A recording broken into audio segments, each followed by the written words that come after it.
Անահիտ Աստվածուհու քանդակի ստեղծման մասին տեղեկությունները քիչ են, կարծիքները շատ ու իրարամերժ։ Ամենատարածվածներից մեկն այն է, որ արձանը ստեղծվել է մեր թվարկությունից առաջ առաջինից երկրորդ դարերում, անհայտ քանդակագործի ձեռքով։ Մարդու միջին հասակից բարձր է եղել, արձանը չի պահպանվել։ Միայն 19-րդ դարում Երզնկայից արևմուտք գտնվող տարածքում հայտնաբերվել են Աստվածուհու գլուխն ու ձեռքերը, որոնք այսօր բրիտանական թանգարանի նմուշներից են։ Դրանք Հայաստան բերելու մտադրության մասին Կարեն Ավագյանը առաջին անգամ կարդացել է Կրթության և գիտության նախարարի Facebook-յան էջում, կարդացել է ու որոշել Հայաստանի երիտասարդական հիմնադրամը պետք է մասնակցի այդ կարևոր նախաձեռնությանը։ Մենք որոշեցինք նման նախաձեռնությամբ հանդես գալ, ներգրավել ուսանողական կազմակերպություններ, հասարակական կազմակերպություններ։ Արդեն պատրաստ է Հայաստանում բրիտանական դեսպանատանն ու Բրիտանիայի թանգարանին ուղղված նամակի տեքստը։ Երկուշաբթի հայ երիտասարդները կսկսեն իրենց ստորագրությունները դնել դրա տակ։ Լինի մեր մոտ եւ այն մարդիկ, ովքեր կցանկանան տեսնել, հենց կգան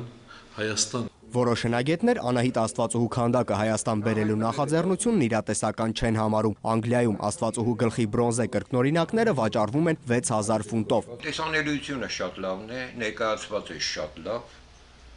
Բրիտանական թանգարանը համաշխարհային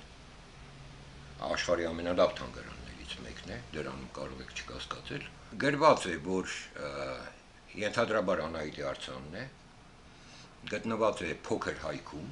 Ինտերնետում նախաձեռնությունը ողջունել են հազարավոր մարդիկ։ Նրանք հավատում են, որ Անահիտ Աստվածուհին կվերադառնա իրեն աստվածացրած ժողովրդի գիրկը։